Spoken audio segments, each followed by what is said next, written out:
Bismillahirrahmanirrahim. Assalamualaikum warahmatullahi wabarakatuh. Innal hamdalillah nahmaduhu wa nasta'inuhu wa nastaghfiruh wa na'udzu billahi min shururi anfusina wa min sayyiati a'malina. May yahdihillahu fala mudilla lahu wa man yudlil fala hadiya lahu. Asyhadu an la ilaha illallah wahdahu la syarika lahu wa asyhadu anna Muhammadan abduhu wa rasuluhu wa la nabiyya ba'dahu. Allahumma shalli wa sallim ala nabiyyina Muhammadin sayyidil awwalin wal akhirin asyrafil anbiya'i wal mursalin wa ala alihi wa sahbihi wa man salla ala nahjihi ila yaumiddin. Allahumma subhanaka la ilma lana illa ma 'allamtana wa 'allimna ma yanfa'una wa zidna ilman. Rabbana atina fid dunya hasanah wa fil akhirati hasanah wa qina adzabannar.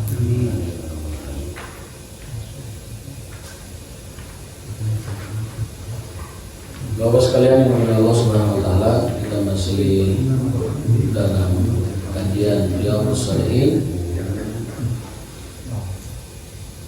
dan masih tentang bab sabar bagian akhir. Bab sabar bagian akhir.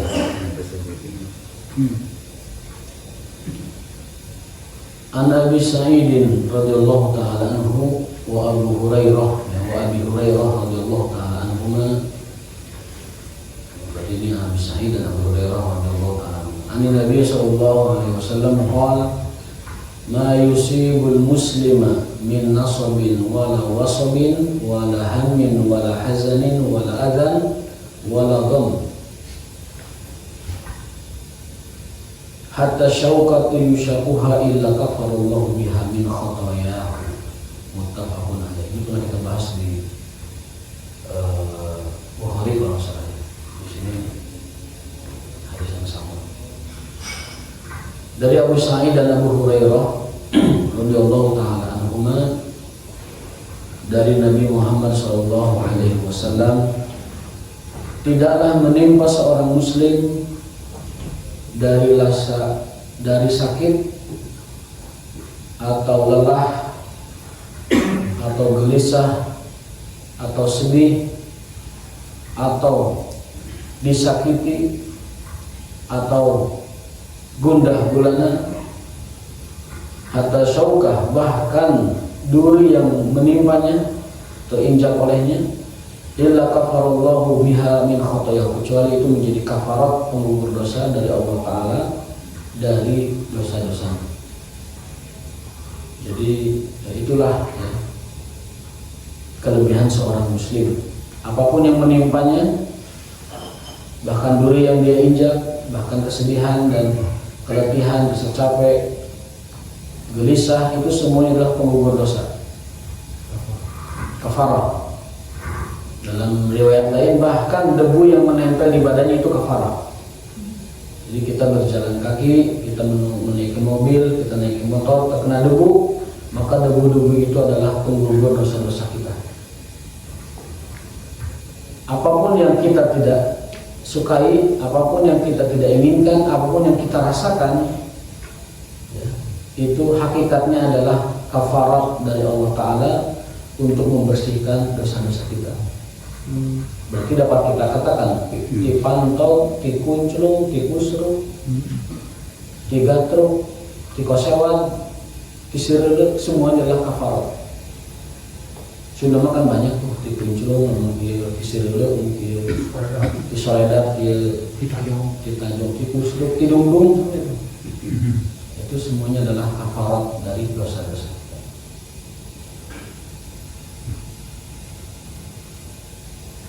Itu pernah kita bahas ya, panjang lebarnya. Kita juga insyaallah.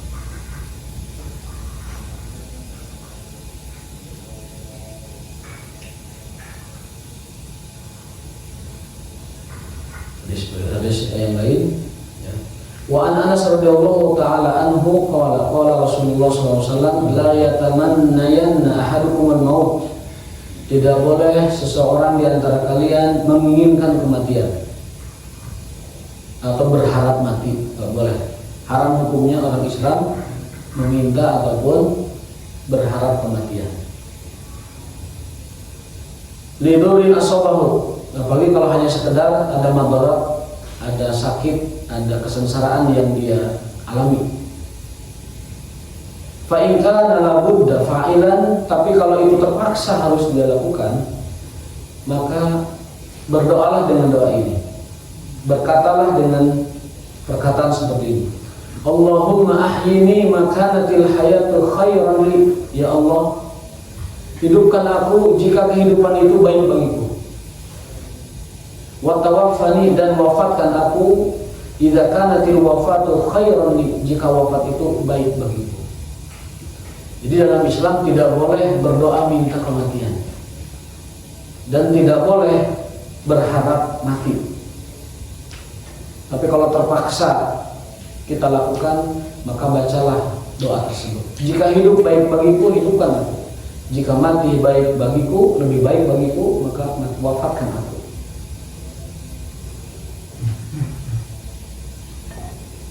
Jadi ini mengajarkan kita agar bersabar dan tidak putus asa. Tidak boleh seseorang di antara kita berharap kematian. Ada sebuah kisah. Ketika itu ada sahabat yang sakit. Sakitnya itu sakit parah, sampai-sampai badannya itu mengecil, nguyung seperti burung yang tersiram air.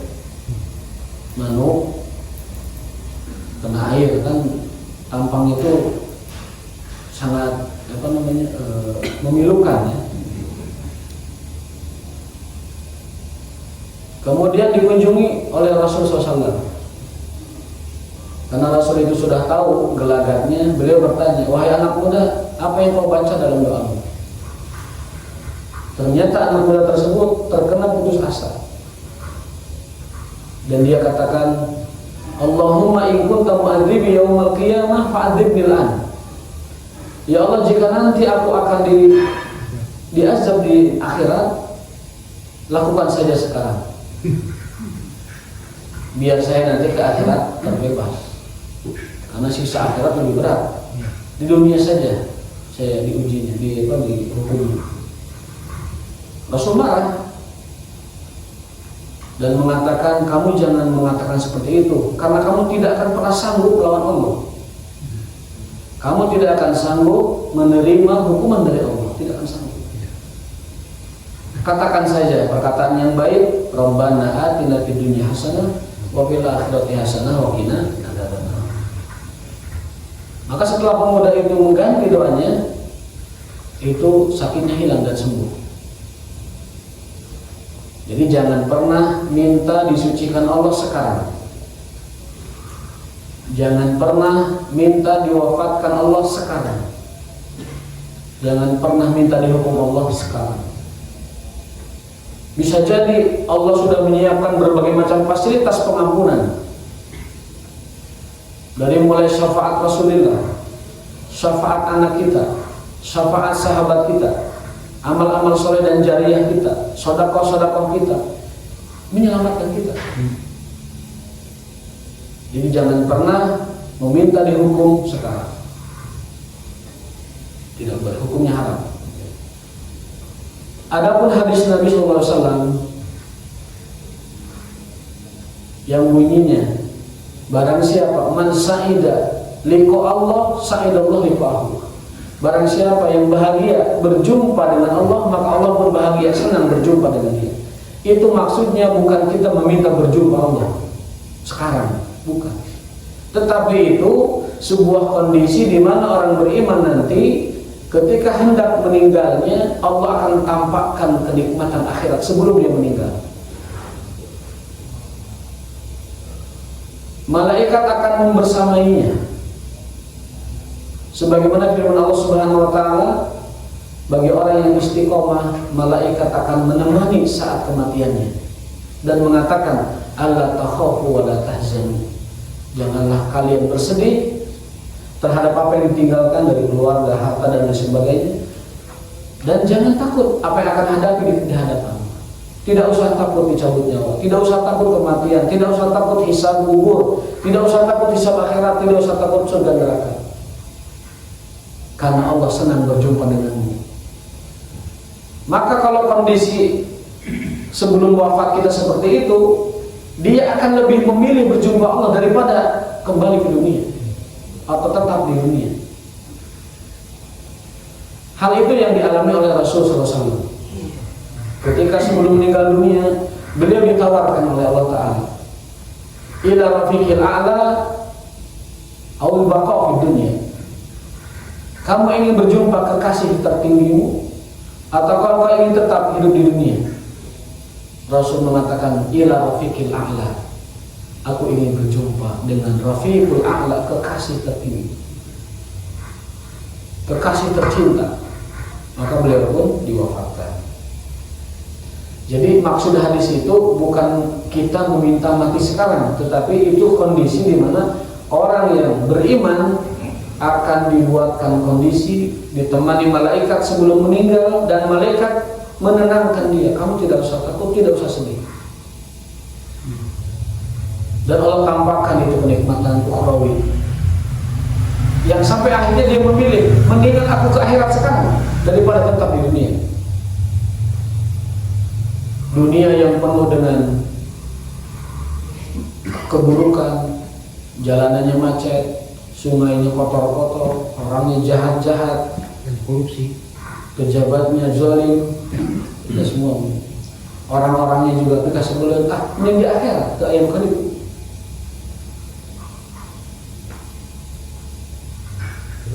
Jadi itu yang dimaksud dengan man sa'ida liqa Allah sa'idallah liqa. Dan siapa yang senang berjumpa Allah, Allah pun senang berjumpa dia. Dan barang siapa yang kariha, tidak suka berjumpa dengan Allah, Allah pun tidak akan suka berjumpa dengan dia. Itu maksudnya kondisi kematian di mana orang seperti ini ditampakkan kesengsaraan ukhrawi. Taubat sudah tidak mungkin lagi, habis waktunya.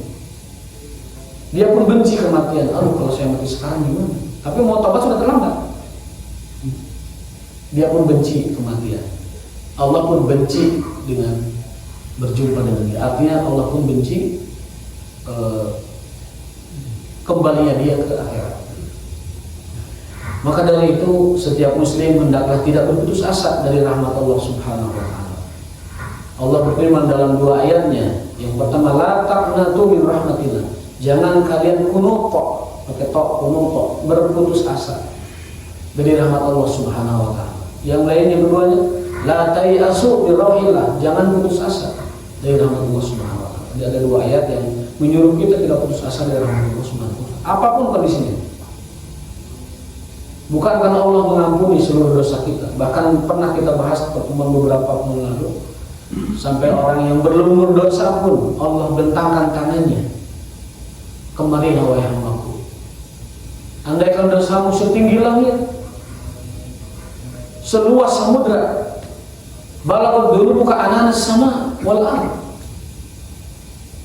Dosamu seberat bumi, setinggi langit. Ataitani, lalu datang kepadaku meminta ampun, aghfir lak, aku ampuni.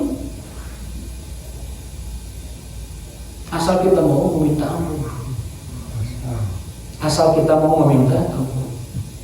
Iblis bersumpah, demi keagunganmu ya Allah, aku akan sesatkan manusia. Tapi Allah bersumpah, demi keagunganku, aku akan ampuni mereka. Asal mau, iblis mati langkah, tidak lagi punya cara nih. Asal mau istighfar, meminta ampun kepada Allah Subhanahu wa taala. Allah sampai tertawa, tersenyum melihat seorang hamba berdosa lalu taubat, menyesal dan berjanji tidak mengulangi, tapi mengulangi lagi. Berdosa lagi, berjanji lagi, taubat lagi, janji tidak mengulangi lagi sampai ketiga. Sampai Allah akhirnya tertawa, liyaf'al ma yasha. Silahkan, pek-pek kemana-mana. Ma'adama istighfar, selama mau istighfar kamu itu, dan selama kamu masih yakin bahwa hanya aku yang mengampuni dosamu. Dalam Sahih Fikih Sunnah seperti begitu. Selama dia meyakini ada Tuhan yang selalu mengampuni dosanya. Wala yaghfiru dzunuba illa anta, dan tidak ada yang dapat mengampuni dosa kecuali Engkau. Itu yang Allah lihat, keyakinannya kepada kemahaampunan Allah. Itu yang membuat Allah luluh dalam arti kata mengampuni dengan segala macam dosanya. tapi dia punya husnuzon kepada Allah, punya prasangka baik kepada Allah dan keyakinan yang penuh bahwa hanya Allah yang dapat mengampuni dosa, tidak ada yang lain yang dapat mengampuni dosa. Tauhidnya yang Allah lihat di situ, imannya yang Allah lihat di situ, keyakinan dia tidak ada Tuhan yang bisa mengampuni kecuali Allah. Dan tauhid adalah berat melebihi segala-galanya. Makanya Allah bentangkan tangan untuk menerima pertaubatan siapapun yang berdosa kepada Allah Subhanahu wa taala. Maka dari itu orang beriman tidak boleh berharap kematian, tetapi ketika kematian itu datang, dia akan senang. Akan Allah buat senang dia itu dengan kematian. Bahkan dia akan lebih memilih kematian itu daripada tetap hidup di dunia. Dengan segenap syubhat dan syahwatnya di dunia, dia lebih memilih bertemu dengan Allah. Itu yang maksud man sa'ida liqa Allah, sa'idallahu liqa'ahu. Orang yang senang berjumpa Allah, Allah pun senang berjumpa dengan dia. Mudah-mudahan kita termasuk Allah, orang dimasukkan Allah sebagai orang yang Allah pun senang berjumpa dengan kita. Amin ya rabbal. Jangan sampai termasuk orang yang Allah benci jumpa dengan kita. Waliyahzubillah.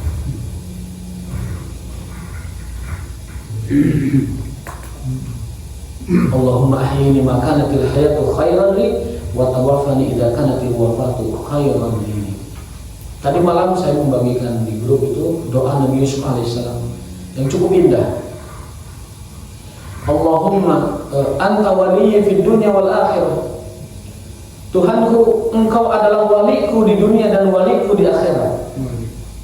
Tawaffani musliman, wafatkan aku dalam keadaan muslim.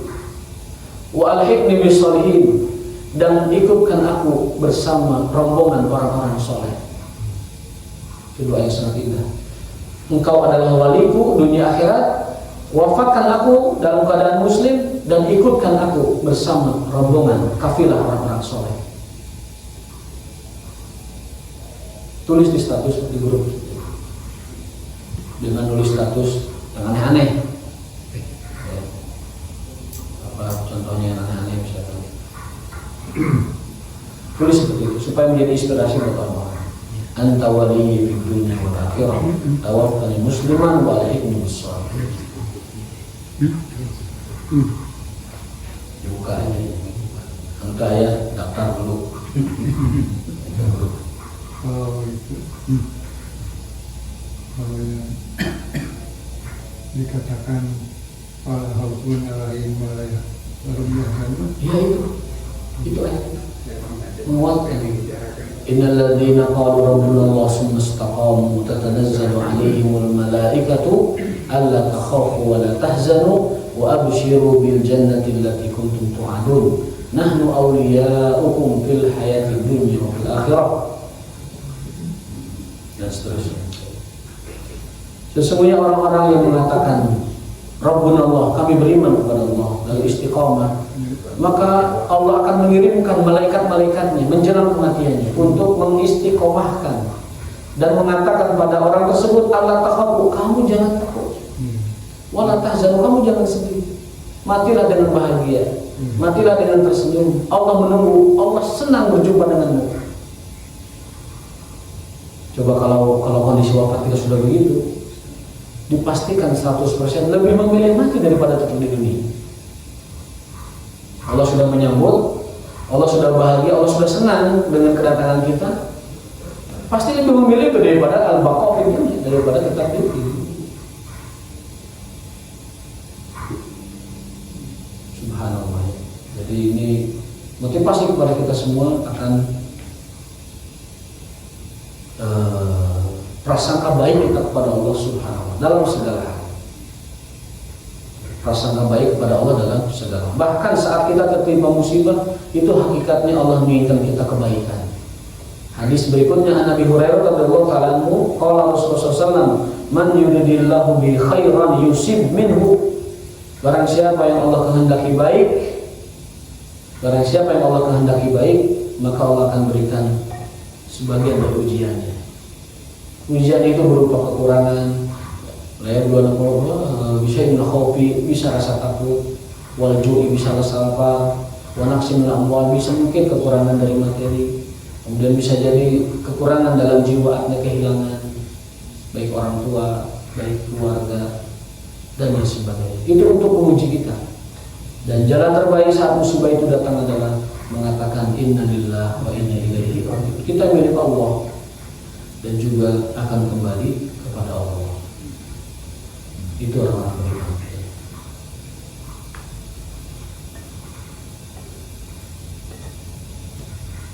Berikutnya adalah ini sama dengan hadis tadi, menguatkan ya. An Anas radhiyallahu ta'ala anhu qala Rasulullah idza arada Allah bi 'abdihi khairan ajjala lahu al-'uqubah fid dunya. Apabila Allah menginginkan seorang hamba itu baik, maka Allah segerakan hukumannya di dunia. Tapi jangan diminta.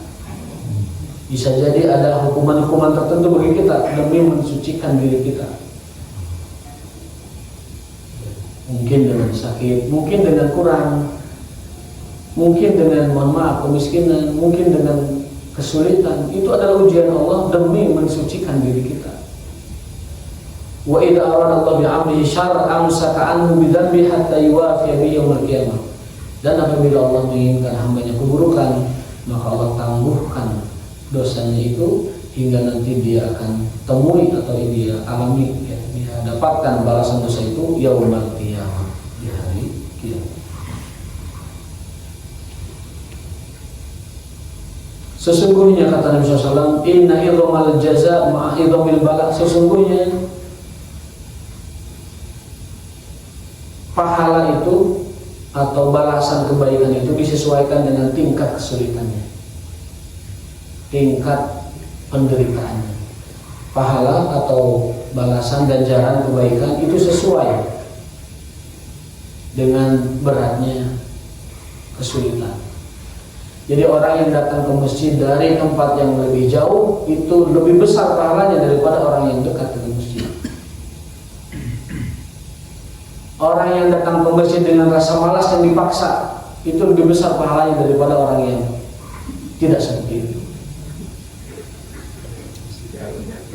Basyiril masya'in fil dhulumat ilal masajid binurin yaumil qiyamah. Kata Nabi SAW, beri kabar gembira orang-orang yang menembus gelapnya malam, menembus gelapnya pagi menuju masjid-masjid Allah dengan cahaya di hari kiamat, dengan cahaya di alam kubur.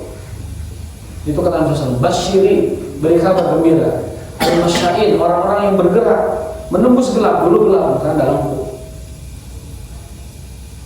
fi zulmat, dalam kegelapan, ilal masajid, menuju masjid Allah, binurin, dengan cahaya yaumul qiyamah, di hari kiamat. Jadi orang yang selalu menembus gelap menuju masjid, Allah akan berikan cahaya penerang di alam kubur dan juga cahaya penerang di akhirat nanti.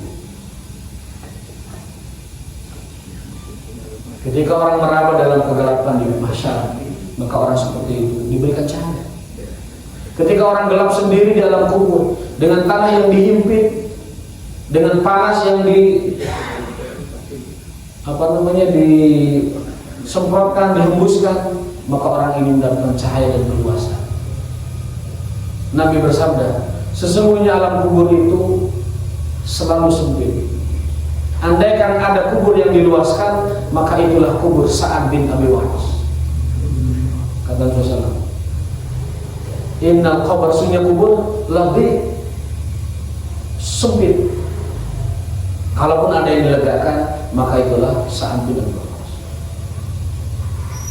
Maka supaya kita tidak disempitkan sedemikian rupa, mulai berbekallah kita dengan hal-hal yang dapat meluaskan kubur. Di antaranya apa? Di antaranya adalah tadi dengan menjaga sholat berjamaah, dan di antaranya lagi adalah menjaga sunnah-sunnah Rasulullah SAW. Dalam hadis, nanti dalam kubur kita ditanya tentang sosok Rasulullah. Ma ilmuka bihadzal rajul? Apa yang kau kenal dari laki-laki ini? Nabi Muhammad akan ditampakkan di hadapan kita. Rupanya, bentuknya, rupanya. Lalu orang itu ditanya, kau kenal enggak orang ini? Kau kenal enggak lelaki ini? Di hadis Bukhari justru pertanyaannya bukan man rabbuka, bukan man dinuka, bukan man nabiyuka, hanya satu pertanyaannya. Ma ilmuka bihadzal rajul? Apa yang kau kenal tentang laki-laki ini? Fa ammal mu'minu, adapun orang mukmin akan mengatakan innahu Muhammadun Rasulullah.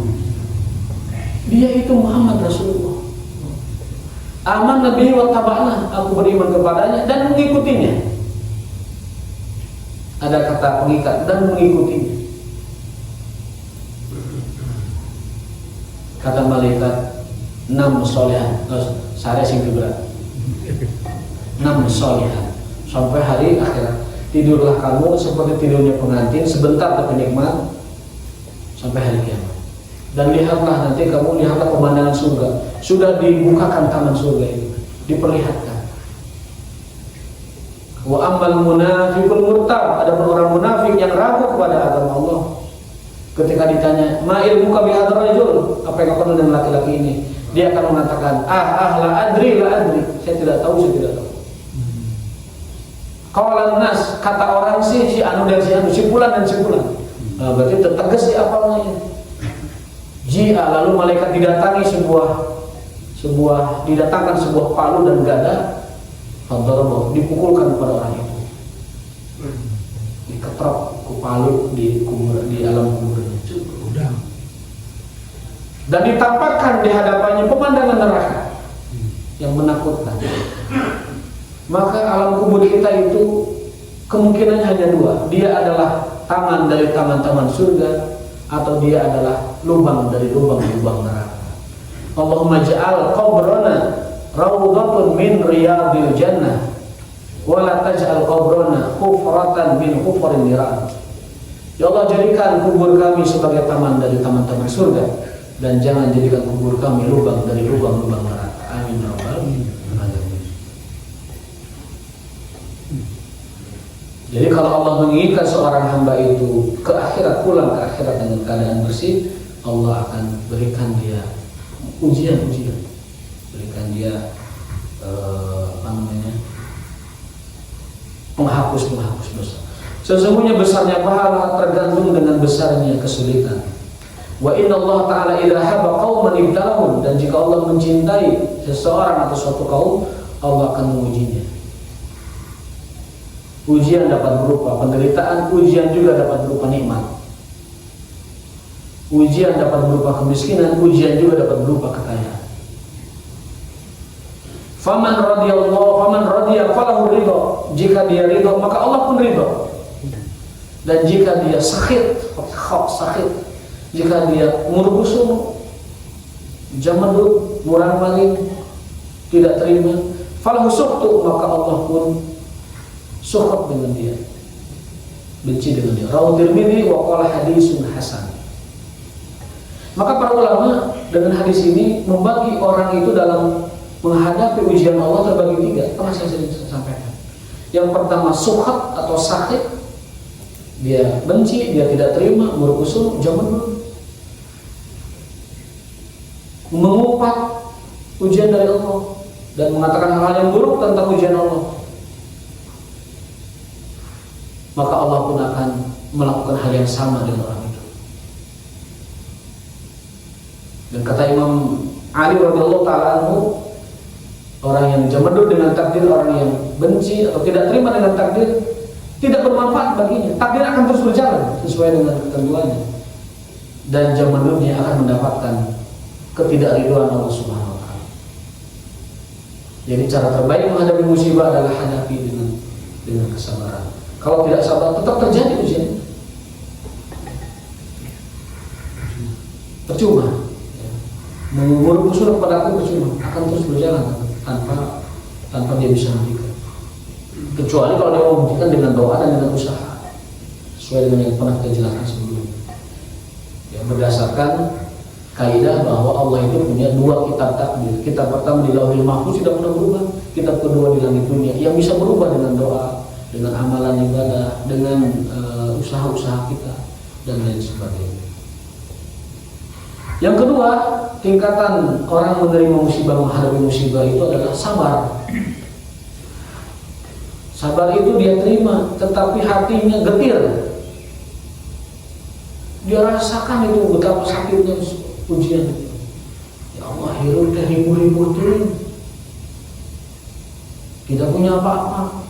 Tapi dia bersabar, tidak mengungkapnya, tidak mengungkapkannya, tidak menunjukkan sikap tidak terima, tidak. Tapi dia sabar, ditahan gitu. Itu sabar. Yang ketiga, faman radiya falahu ridho. Yang ketiga yang paling tinggi adalah ridho. Orang ridho, dia akan menerima apapun dari Allah berupa karunia atau cobaan dengan mengatakan wa qulil hamdulillah. Wa qulil hamdulillah, dengan mengucapkan alhamdulillah. Baginya karunia dan cobaan sama saja. Yang penting pemberinya ridho kepada saya. Pemberi ujian atau pemberi karunia itu yang penting bagi saya. Kalau dia ridho, maka bagiku tidak ada bedanya antara cobaan dan karunia. Nah, derajat seperti itu mah model-model kita belum nyampe, Pak. Itu mah para aulia, para hukama, para solihun, mungkin para anbiya yang bisa. Seperti Nabi Ayub, bagi beliau ketika diuji dengan musibah, apa yang dikatakan kepada istrinya? Puluhan tahun aku diberi rezeki oleh Allah, bahkan terkaya di kampungku. Lalu sekarang diuji 6 tahun, 7 tahun dengan sakit. Masa saya melupakan karunia Allah yang puluhan tahun itu? Artinya bagi beliau karunia dan musibah sama saja. Yang ribu dan bingung kan orang sekitarnya. Beliau ini senang-senang saja. Bahkan istrinya menjauhinya karena badannya sudah bau. Lalu Allah sembuhkan, sehat kembali. Dan tidak banyak Nabi Ayub diberi karunia 40 tahun dengan harta benda yang melimpah, keluarga yang melimpah, dan pangkat kedudukan yang mulia. Kemudian diuji dengan itu, tidak berubah keimanan Nabi Ayub alaihissalam. Itu yang disebut dengan ridho. Baginya karunia dan musibah sama saja. Bahkan lebih fokus. Dulu 40 tahun aku diberi kekayaan oleh Allah. Sekarang diuji sedikit, masa bisa melupakan yang 40 tahun? Orang itu fokusnya karena musibahnya. Orang itu fokus karena sebelumnya 60 tahun diberi kesehatan, akhirnya sakit 1 tahun. Ingat nanti 1 tahun manusia seperti itu. Ingat seperti itu. Diberi karunia puluhan tahun, berbahagia dengan keluarga puluhan tahun. Ada sedikit arokil itu problem lah, tapi dia fokusnya. Terutama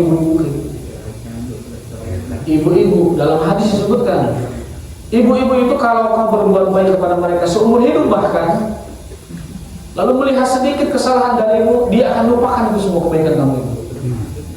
In ahsanta ilaiha dahra summa ra'at minka syai'an, dia akan lupakan semua itu. Jadi kalau wanita ngelilingin ngopohkan, tidak usah kecewa. Dan cek nabinya gitu, santai saja. Kedua, mudah-mudahan diampuni Allah yang mengajikan. Mudah-mudahan diampuni Allah Subhanahu wa taala dan tidak dimasukkan ke dalam aksaru ahlina, mayoritas penghuni. Nah, karena tadi tidak pernah berterima kasih pada suami. Itu tingkatan tertinggi dari kesabaran. Sukhat, sabar, ridho. Namun posisi ridho ini jarang orang bisa. Yang seperti Nabi Ayub alaihissalam, seperti Nabi Yunus ketika diuji dengan 3 kegelapan. Fal taqatul hut, iltaqat itu kan disambar. Nabi Yunus disambar hiu, aus hiu, hut, hiu aus. Fal taqatul Nabi Yunus itu disambar oleh aus, langsung diterai karena betul. Dan Allah sebutkan fi dzulumatin salas. Yunus ada dalam 3 kegelapan berlapis-lapis. Gelapnya perut ikan, gelapnya dasar laut, dan gelapnya malam. Tapi yang beliau lakukan tidak memikirkan itu ujiannya, tetapi beliau lakukan adalah terus memuji dan bertasbih kepada Allah. La ilaha illa anta subhanaka inni kuntu minadh dhalimin. Nabi Muhammad SAW bersabda, andaikan Yunus tidak mengucapkan itu, dia akan terus ada dalam bau sampai hari kiamat. Ya. Nabi Yunus tidak berdoa, ya Allah, keluarkan bau betul hiu bau. Poek ya Allah, tu esa sahat tu wangi. Bau hanyir. Tidak berdoa seperti itu. Doanya adalah tasbih. Maka tasbih itu adalah doa dari segala doa. La ilaha illa anta subhanaka inni kuntu minadh dhalimin. Dibebaskan. dikeluarkan dari tempat. Nabi Ayub juga sama, ketika tiba musibah tidak berdoa, ya Allah, ya buduk dalam itu, coba apa namanya, keketret dengan gitar, calo tobilaan, ayat kan kemudian, ujian kehidupan, baca doa ini, Rabbi anni masanya dulu, dua ayat, ada dua ayat, wa anta arhamur rahimin. Yang beliau banyak lakukan adalah memuji Allah, anta arhamur rahimin, anta arhamur rahimin, disembuhkan. Nah, itu bedanya kita dengan para nabi. Mereka tingkat kejujuran iman dan keyakinannya itu sudah paripurna. Mereka jujur dengan Tuhannya, mereka jujur dengan dirinya, dan mereka jujur dengan lingkungannya. Maka Allah pun memberikan mereka segala hal yang berupa keluhuran dan ketinggian. Itu namanya ridho. Jadi ridho dengan sabar itu jauh lebih utama ridho. Tetapi tidak semua orang bisa ridho. Sabar mungkin banyak orang bisa sabar, tapi kebanyakan manusia itu halu'a. Halu'a itu responsif tapi negatif gitu. Innal insana khuliqa halu'a. Manusia itu diciptakan dengan tabiatnya halu'a. Apa halu'a itu? Halu'a itu tadi respon cepat tapi negatif, tidak sabar, tergesa-gesa tetapi tergesa-gesa yang buruk dalam segala hal. Innal insana khuliqa halu'a. Dalam ayat lain bukan halu'a saja, bahkan zaluman jahula. Manusia itu zalum, tabiatnya itu melanggar, jahula dan bersikap bodoh. Jadi manusia mah dhaifah disebutnya teh. Kemudian jahula, kemudian zaluma, kemudian halu'a. Di ayat lain jazua, di ayat lain manua. Terus kepada manusia mah sempurna pada ketidaksempurnaannya. Manua itu kalau dikasih karunia manua, tidak mau dia memberi kepada yang lain. Manua, bukan manua, menahan. Dari kata manaha yamna'u mamnu. Idza masyahul khairu manua, jika diberi kebaikan manua, nahan diri. Lebar berarti sedekah menunaikan zakat yang wajib, atau sedekah yang sunnah, atau infak yang sunnah, manua. Kalau ada kebaikan rezeki manua. Wa idza masyahul syarru jazua, tapi kalau ditimpa kekurangan, keburukan jazua. Responnya itu cepat sekali, mengeluhnya, kemudian bersikap buruknya, suuzonnya kepada cepat. Jazua. Jadi sudah manua, jazua, halu'a, zaluma, jahula, dhaifah. Sempurna pada ketidaksempurnaan.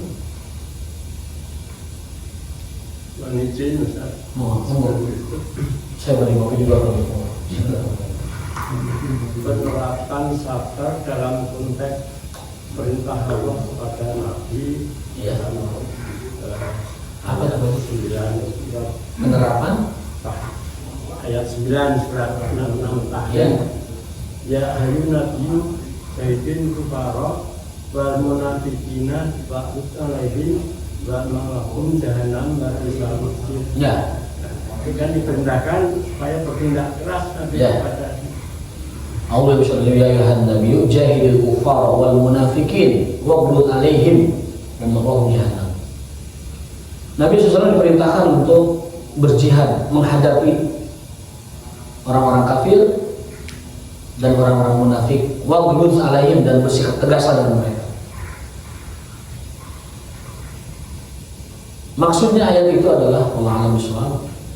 Itu Nabi Muhammad SAW diperintahkan untuk menegakkan hujah kepada mereka. Jika yang dihadapinya adalah kafir ahli kitab, maka menghadapinya adalah dengan berdebat dan diskusi yang sengit. Wajadilhum billati hiya ahsan. Itu perintah Allah kepada Nabi Muhammad untuk mendebat ahli kitab supaya mereka sadar kembali. Dulu mereka itu orang beriman. Makanya dakwahnya ta'alau ila kalimatin sawa. Orang Kristen, orang Yahudi, ta'alau, kemarilah ila kalimatin sawa, kepada kalimah yang kita sepakat di atasnya. Apa itu? La ilaha illallah. Kan gitu dakwahnya ke ahli kitab. Perintah Allah begitu. Beda konteksnya ketika jahilil kafirnya orang-orang musyrik yang memusuhi kita, maka melawannya ada dengan jihad. Jihadnya jihad fisik. Kalau ahli kitab itu dengan hujah. Bahkan Nabi SAW memberikan kategori ahli kitab itu. Ada mu'ahid, ada dhimmi, ada musta'man, ada harbi. Beda-beda perlakuannya. Dhimmi itu orang kafir yang orang ahli kitab yang ada di bawah penguasaan orang Islam. Wajib hukumnya kita melindungi mereka. Sampai Nabi mengancam barang siapa yang menyakiti seorang zimmi, maka akulah musuhnya di hari kiamat. Kata Rasulullah SAW. Zimmi tidak boleh disakiti. Orang kafir yang ada dalam lindungan orang Islam yang hidup di bawah pemerintahan Muslim, dia wajib dilindungi. Zimmi. Yang kedua musta'man, orang yang minta keamanan, minta suaka. Berkirim surat kepada pemerintah Muslim. Ayyuhal qaidul muslim, ya amirul mu'minin, kami penduduk negeri Anu meminta keamanan kepada Anda. Musta'man. Maka musta'man itu sesuai dengan proporsinya atau porsinya diberi keamanan. Dan yang menyerangnya sama dengan menyerang negara Muslim, wajib angkat senjata menolong mereka. Pemerintah Muslim wajib kirim pasukan melindungi mereka. Yang ketiga, mu'ahid. Mu'ahid itu orang-orang kafir yang terikat perjanjian dengan kita. Itu pun mereka wajib dilindungi sesuai dengan porsi kesepakatannya. Seperti Nabi SAW memberikan uhdah ataupun ta'ahud kepada ahli kitab di Madinah. Itu kan mu'ahidun. Yahudi Madinah, Nasrani Madinah, itu mu'ahidun. Dijaga dengan sebuah kesepakatan piagam Madinah. Sama-sama membela Madinah, wajib mempertahankan negara Madinah apapun kondisinya, siapapun menyerangnya. Dan satu dari antara mereka, baik muslim atau kafir, sama-sama darahnya diharamkan untuk ditumpahkan. Mu'ahid. Yang terakhir, harbi. Harbi ini musuh. Harbi ini musuh, dia menyerang, dia mengganggu, dia merongrong, dia merusak, dia menghancurkan. Maka harbi dihadapinya dengan harb lagi, dengan hirab, dengan apa? Dengan perang. Harbi itu dihadapi dengan perang. Nah, jadi maksud dari ayat Allah, wahai Nabi, hadapilah orang-orang kafir dan orang-orang munafik dengan tegas, dengan keras.